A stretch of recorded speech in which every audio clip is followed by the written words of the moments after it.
আসসালামু আলাইকুম। আশা করি আপনারা সবাই ভালো আছেন। আগামীকাল সপ্তাহের প্রথম দিন পুঁজিবাজার কেমন যেতে পারে এ বিষয়ে যদি কথা বলি তাহলে সর্বশেষ ওয়ার্কিং ডেজ বৃহস্পতিবারের মার্কেট নিয়ে একটু আলোচনা করতে হবে। তারপর আগামীকাল মার্কেট কী হতে পারে এবং দু একটা নিউজ নিয়ে কথা বলার চেষ্টা করব। বৃহস্পতিবারের মার্কেটটা মোটামুটি আমি বলবো পজিটিভ ছিল। ইন্ডেক্স 9 পয়েন্টের মতো প্লাস ছিল, সেটা ঠিক আছে, কিন্তু এর বাহিরেও যদি আমি বলি যে 614 কোটি টাকার লেনদেন, এটাকে আমি একটু পজিটিভভাবে দেখতে চাচ্ছি এই বিষয়টা। এবং ইন্ডেক্স মোবারে যে শেয়ারগুলো ছিল, আলারাফা ইসলামী ব্যাংক 2.34, ব্র্যাক ব্যাংক 2.28 এবং ইউনাইটেড কমার্শিয়াল ব্যাংক ইউসিবি 1.43, মানে ব্যাংকের স্টকগুলো মোটামুটি ইন্ডেক্স মোবারে ছিল। এবং আগামী দিনে আমরা খুব সহসায় ব্যাংকের স্টকগুলো নাড়াছাড়া দেখতে পাবো, কারণ ডিভিডেন্ড অলরেডি ঘোষণা আরম্ভ হয়েছে। প্রাইম ব্যাংক গতবার সম্ভবত 17.5% ক্যাশ ডিভিডেন্ড দিয়েছে, এবার 20% ক্যাশ এবং স্টক দিয়েছে। এবার 17.5% সে ক্যাশ দিয়েছে এবং 2.5% সে স্টক ডিভিডেন্ড দিয়েছে। তো প্রাইম ব্যাংক আমি মনে করি কিছুটা বাড়ছে। প্রাইম ব্যাংক আরও আশা করি এই ডিভিডেন্ডকে কেন্দ্র করে আগামীকালকে হয়তো প্রাইম ব্যাংক ভালো কিছু মুভমেন্টে যেতেও পারে। আর আরেকটা বিষয় আমি পরিষ্কারভাবে বলি, বাংলাদেশ ব্যাংক থেকে যে সার্কুলার, এটা আমি কিছুক্ষণ আগেও ভিডিওতে বলছিলাম এই বিষয়টা। আপনার এটাতে কোনো স্টককে, ব্যাংকের কোনো স্টক অযথা ফেনেক হয়ে সেল দেবেন না। সেটা যত খারাপ স্টকে হোক, ব্যাংকের যত ভালো স্টক তো সেল দিবেন না যারা ভালো ডিভিডেন্ড দিচ্ছে, কিন্তু খারাপ যে স্টকগুলো আছে, খারাপ বলতে মানে তাদের নেট অপারেটিং ক্যাশ ফ্লোটা অনেক বেশি নেগেটিভ, ওই ধরনের স্টক আপনারা সেল দেবেন না। এখানে আসলে সেল দিয়ে কোনো লাভ নাই। স্মার্ট মানি আপনার ব্যাংকের যে স্টকগুলো আছে সেখানে অনেক আগে মানে এন্ট্রি নিয়ে বসে আছে। গত 2 মাস থেকে ইন্ডেক্স যেভাবে বসে আছে, স্মার্ট মানিরাও ব্যাংকের শেয়ারগুলোতে ওইভাবেই বসে আছে। আপনি অযথা ব্যক্তি শ্রেণীর 10 জন 20 জন 25 জন লোক শেয়ার সেল দিলে কিছুই যায় আসবে না। আপনি শেয়ার সেল দিয়ে কোথায় যাবেন? মার্কেট থেকে তো চলে যাবেন না, এই মার্কেটে থাকবেন, হয়তো অন্য কোনো স্টকে ঢুকবেন, দরকার নেই। মানে শেয়ারগুলো যেভাবে আছে ওইভাবে রেখে দেন। ব্যাংকের কোনো স্টক আগামীকালকে আপনারা প্যানিকড হয়ে সেল করবেন না। বাংলাদেশ ব্যাংকের যে সার্কুলারটা, সেটা আগামী বছর থেকে কার্যকর হবে, এই বছর না, এবছর থেকে না, সেটা আগামী বছর থেকে। সুতরাং আপনারা কোনো প্যানিকড হবেন না, কারো কথায় কোনো রকমের ইয়ে হবেন না, মানে ভুল ইনফরমেশান নিয়ে কোনো কাজ করবেন না। আচ্ছা, এর বাইরে আমি যে বিষয়ে কথা বলতে চাচ্ছি, সর্বশেষ ওয়ার্কিং ডেজের মার্কেটের টপে যে স্টকগুলো ছিল, জিল বাংলা, শ্যাম্পু সুগার মিল এবং এসালম, এগুলো নিয়ে অনেক কথা হচ্ছে। এগুলো নিয়ে আমি কথা বলতেছি সেটা না, বিভিন্ন টক শোতে যারা আসতেছেন তারাও অনেক বেশি কথা বলতেছেন। এই স্টকগুলো জিল বাংলা শ্যাম্পুর যদিও সরকারে, এগুলো সিনিকল, মানে Zeal Bangla sugar mill, shampoo sugar mill সরকারি সিনিকল এগুলো। তো এরা যখন মার্কেট অনেক বেশি ড্রাই থাকে তখন এরা ভালো করে। তবে এই ধরনের স্টকে না ঢোকাই ভালো, কখনোই মানে ঢোকা উচিত না। কারণ আপনি একবার যদি স্টকগুলো নিচের দিকে চলে আসে, আপনি আর কোনো এদেরকে অ্যাভারেজ করবেন বা এরকম কোনো চিন্তাভাবনা না নেওয়াই ভালো। আর ইন্ডেক্স 9 পয়েন্টের মতো প্লাস, এটা তো বললামই, পজিটিভ দিক আছে। আর এর বাইরে 1 মিনিট চার্টটা খুব ভালো ছিল। সর্বশেষ ওয়ার্কিং ডেজের 1 মিনিট চার্ট নিয়ে আমি অনেক কথা বলি, কিন্তু কখনো দেখাই না। এটাও 1 মিনিট চার্ট, প্রতিটা সাইডে কীভাবে সে আচরণ করে, এখানে অনেকটা সমুদ্রের ঢেউর মতো সে আচরণ করছে, এটা ভালো। মানে এই ধরনের যখন হয়, এর ভিতরেই, এই সিনারিওর ভিতরেই মার্কেট কারেকশান হয়ে গেছে। যদিও একবারও বৃহস্পতিবারে মার্কেট নেগেটিভ ছিল না। যদি নেগেটিভ থাকতো, আপনারা যে রেখাগুলো দেখতেছেন এগুলোর কোনোটা না কোনোটা লাল দেখতেন, যে কিছুক্ষণ সময়ের জন্য যদি মার্কেট নেগেটিভ থাকতো, কিন্তু পুরোটাই আপনারা সবুজ দেখতেছেন প্রতিটা রেখা, তার মানে মার্কেট ওই দিন পুরোটাই পজিটিভ ছিল। কিন্তু শেষের দিকে এসে একটু সেল ছিল। এই যে রেখাগুলো দেখতেছেন 1 মিনিট চার্টে, অনেক বড় 2টা লাল রেখা দেখতেছেন শেষ মুহূর্তে এসে, ওই সময় মানে সেলাররা একটু অ্যাক্টিভ ছিল। তবে এখানে একটা ট্রেড হয়েছে অনেক বড়, এটা কোনো ক্ষুদ্র বিনিয়োগকারী করে নাই, বড় বিনিয়োগকারীরা করছে। ওই যে আমি বলতেছি ইনসাইডার ট্রেডিং যেটা বলতেছি, এগুলো হচ্ছে সেটা। কার মাথা খারাপ হয়েছে এখানে আসি এত বড় একটা সেল দিবে? এই যে পরপর 2টা সেল দিলেও এখন তো শেয়ার কিনবে, প্রতিটা স্টকের দাম এখন এত নিচে আছে যে এখন স্টক কিনবে। এখানে সে কি সেল দিয়ে সে কী বুঝাইলো, যে সেল দিয়েছে সে কী বুঝালো 1 মিনিট চার্টে এই সেলটা দিল। সুতরাং আপনারা প্যানিকড হয়ে যাবেন না কোনো কিছুতে। যাই হোক, আমি যদি ইন্ডেক্সে আবার ফেরত আসি, সর্বশেষ ওয়ার্কিং ডেজে আমি 1 মিনিট চার্টটাও দেখালাম, প্লাস ইন্ডেক্সও মোটামুটি সপ্তাহের শেষ কার্যদিবসে, গত সপ্তাহের শেষ কার্যদিবস মোটামুটি ভালোই ছিল। এখন আগামীকাল কি হতে পারে মার্কেটে, এই বিষয়ে যদি বলি তাহলে হিস্টোগ্রামের বারটা নিয়ে বলি। প্রথমে হিস্টোগ্রামের বারটা কিন্তু মূলত মার্কেটের একটা ইন্ডিকেটর, মার্কেট পজিটিভ হবে কি না। মুভিং অ্যাভারেজ 14 দিনের ভ্যালু কিন্তু যে কোনো মুহূর্তে প্লাস মাইনাস হয়ে যেতে পারে, কিন্তু হিস্টোগ্রামের বারটা সাধারণত যদি মানে আস্তে আস্তে ছোটো হয়ে যায়, কী বলে লাল থেকে যখন সে হালকা লাল হয়ে ছোটো হয়ে যায়, তখন বুঝতে হবে যে মার্কেটে অরিজিনালি ট্রানজ্যাকশানগুলো হচ্ছে। তো সেদিক বিবেচনা করে হিস্টোগ্রামের বারটা ছোটো হয়ে গেছে, যদিও এখনও বাই সিগন্যাল দেয় নাই, ম্যাকডি অনুযায়ী বাই সিগন্যাল দেয় নাই, কিন্তু মুভিং অ্যাভারেজ 14 দিনের ভ্যালু অনুযায়ী মার্কেট বৃহস্পতিবারে বাই সিগন্যাল দিয়ে দিয়েছে। মার্কেটের প্রাইস হচ্ছে 5225 আর মুভিং অ্যাভারেজ 14 দিনের ভ্যালু হচ্ছে 5218। তো মুভিং অ্যাভারেজ 14 দিনের ভ্যালুতে আপনারা প্রিভিয়াস ডেগুলোতে দেখেন অন্তত একদিন 2 দিন হলেও মার্কেট পজিটিভ থাকে। মুভিং অ্যাভারেজ 14 দিনের ভ্যালুর উপরে যদি চলে যায় মার্কেট, এখানে ভ্যালুর উপরে যেহেতু চলে গেছে, দেখতেছেন আপনারা এখানে চলে গেছে সে, যে সবুজের রেখাটা এটা হচ্ছে মুভিং অ্যাভারেজ 14 দিনের ভ্যালু, আর উপরে যে নীল রেখাটা হচ্ছে মুভিং অ্যাভারেজ 14 দিনের ভ্যালু, আর সবুজটা হচ্ছে মার্কেটের প্রাইস। তো এই দেখেন মুভিং অ্যাভারেজ 14 দিনের ভ্যালু কিন্তু এখানে যেহেতু মার্কেটের প্রাইজের থেকে উপরে চলে গেছে, এখানে দেখেন, এখানেও দেখেন সে উপরে অনেক দিন ছিল, এখানে এখানে সে একটা বাই সিগন্যাল দিচ্ছে, তারপর অনেক দিন সে উপরে ছিল।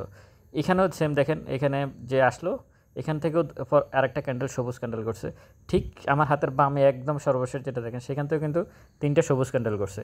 তার মানে সাধারণত যেটা হয়, এটাতে সবসময় হবে সেটা না, সাধারণত এরকম হয় মুভিং অ্যাভারেজ 14 দিনের ভ্যালু যদি একবার যদি সে উপরে যায় মার্কেটের প্রাইস, অন্তত 1 দিন 2 দিন 3 দিন হলেও সে সবুজ ক্যান্ডেল করে। তো সেদিক বিবেচনা করে আগামীকালকের মার্কেট আশা করি একটা সবুজ ক্যান্ডেল হতে পারে, সম্ভাবনা বেশি। এবং ম্যাকডিও মোটামুটি বাই সিগন্যালের দিকে যাচ্ছে। হিস্টোগ্রামের বারটা অনেক ইম্পর্টেন্ট বলছিলাম, সেদিক বিবেচনা করেও মার্কেট আগামীকাল পজিটিভ থাকার সম্ভাবনা আছে। আমি আগামীকাল না, শুধু আগামী সপ্তাহটা মানে আগামীকাল থেকে এই সামনে যে 5টা ওয়ার্কিং ডেজ আছে এটাকে আমি খুবই পজিটিভভাবে দেখি মার্কেটের জন্য। আপনারা খুবই পজিটিভভাবে দেখবেন মার্কেটকে আগামীকাল থেকে। আমি মনে করি এখান থেকে ভালো কিছু হতে পারে মার্কেটের, যদিও অন্যান্য রমজানের সময় মার্কেট একটু ডাউন ট্রেন্ডে থাকে। এবার তো এখন তো আর ওই নিয়ম মানার কোনো যুক্তি নেই, কারণ মার্কেট কখনো ভালো ট্রেন্ডে আপ ট্রেন্ডে ছিলই না গত 4-5 বছর। তো সুতরাং যেখানে 4-5 বছর কখনো আপ ট্রেন্ডে ছিল না, 2 বছর 2.5 বছর আপনার ফ্লোর প্রাইসে চলে গেছে, তারপরে মার্কেটের তো কারেকশানে, তো মার্কেট তো পজিটিভ কিছু দেখেই নাই। তো সেদিক বিবেচনা করে আমি মনে করি এই সপ্তাহে আগামীকাল থেকে মার্কেট কিছুটা পজিটিভ থাকতে পারে। আগামীকাল কি স্পেসিফিক আমি বললে মার্কেটকে আমি ভালোভাবে নেব, আপনারাও অবশ্যই ওইভাবেই চিন্তাভাবনা করবেন মার্কেটকে। আশা করি মার্কেট পজিটিভ। আসলে মার্কেটের মূল বিষয়টা হচ্ছে কি, আমার ভিডিও যারা শোনেন তারা কিন্তু আসলে আমরা কেউ কিন্তু মার্কেটের প্রাইস মুভমেন্ট, ইন্ডেক্সের মুভমেন্ট, 1 মিনিট চার্টের মুভমেন্ট, 1 মিনিট চার্টের মুভমেন্ট করারও ক্ষমতা আমাদের নাই ইন্ডিভিজুয়াল আমরা, কারণ প্রত্যেকে বিক্ষিপ্তভাবে আছি। এটা মূলত বড়রা করে, এই কাজটা মূলত বড় যারা, তারা সংঘবদ্ধ থাকে, তারা একটা চক্র থাকে। এটা শুধু পুঁজিবাজারের ক্ষেত্রে না, এটা তেলের ক্ষেত্রে। ওই যে দেখলাম যে তেলের জাহাজ বঙ্গোপসাগরে বাসায় রাখছে, মার্কেটে নিয়ে আসতেছে না তেলের দাম বাড়ানোর জন্য, পরবর্তীতে কোস্টগার্ড গিয়ে এগুলোকে দৌড়াইয়া দাফাইয়া তারপর নিয়ে আসছে। এরকম এই মার্কেটটাও সেম। চাউলের বাজার দেখেন না, মাঝে মাঝে অস্থির করে তুলে একটা সিন্ডিকেট, এই মার্কেটটাও সিন্ডিকেট। ওটা চোখে দেখা যায়, কিন্তু এটা চোখে দেখা যায় না, এটা আমরা শুধু মানে একটা পর্দাতে দেখি, কিন্তু প্রতি মুহূর্তে কেউ না কেউ মার্কেটের পিছনে একটা চক্র কাজ করে। এটা দুর্ভাগ্যজনক আমাদের জন্য। আমাদের যারা এই মার্কেটে মার্কেট প্লে করে তারা আসলে মানবিক বা মনুষ্যত্ব বোধের কাছাকাছি আছে বলে আমি ব্যক্তিগতভাবে মনে করি না। তো যাই হোক, সব কিছু মিলিয়ে টেকনিক্যাল ভিউ থেকে আগামীকাল মার্কেট পজিটিভ থাকতে পারে। এখন 2-একটা নিউজ নিয়ে যদি বলি, সেটা বলবো আমি যে বাংলাদেশ সিকিউরিটি এক্সচেঞ্জ কমিশনের যে মামলাটা হয়েছিল, এখানে আমি বলছিলাম যে একজন পরিচালককে অ্যারেস্ট করছিল, ওনাকে আবার ছেড়ে দিছে বলতে জামিন দিয়ে দিছে। আর মোটামুটি এখন কমিশন ভালোভাবে চলতেছে, সমস্যা নাই। আর সিকিউরিটি এক্সচেঞ্জ কমিশনের যে চেয়ারম্যান রাশেদ মাকসুদ, উনি একটা ইফতার পার্টিতে বলছেন যে আমাদেরকে পুঁজিবাজারকে এগিয়ে নিয়ে যেতে হবে। আসলে উনি পুঁজিবাজার সম্পর্কে ওনার অভিজ্ঞতা কতটুকু আছে সে বিষয়ে অনেকগুলা প্রশ্নের জন্ম দেয়। এখানে উনি একক ব্যক্তি, ওনার বিরুদ্ধে কিন্তু ধরে নিলাম ওনার অফিসে যে 300 কর্মকর্তা কর্মচারী আছে, তারা ওনার বিরুদ্ধে তারা দুর্নীতি করতেছে, উনি ওদেরকে ধরতেছে যে ওনারা প্রবলেম করতেছে। ক্ষুদ্র বিনিয়োগকারীরা ওনার বিরুদ্ধে কেন লাগছে? ক্ষুদ্র বিনিয়োগকারীরা কি আমরা কি দুর্নীতি করতেছি? ওনার বিরুদ্ধে এ পর্যন্ত ৩-৪ বার সমাবেশ করছে ওনার পদত্যাগের জন্য। অর্থ উপদেষ্টা কিন্তু ওনাকে ছাড়তেছে না। তো তাহলে এখানে মানে মূল বিষয়টা কি? ক্ষুদ্র বিনিয়োগকারীরা ওনার বিরুদ্ধে মানে সংস্কার করতেছে, মার্কেট ভালো হবে এজন্যই তো।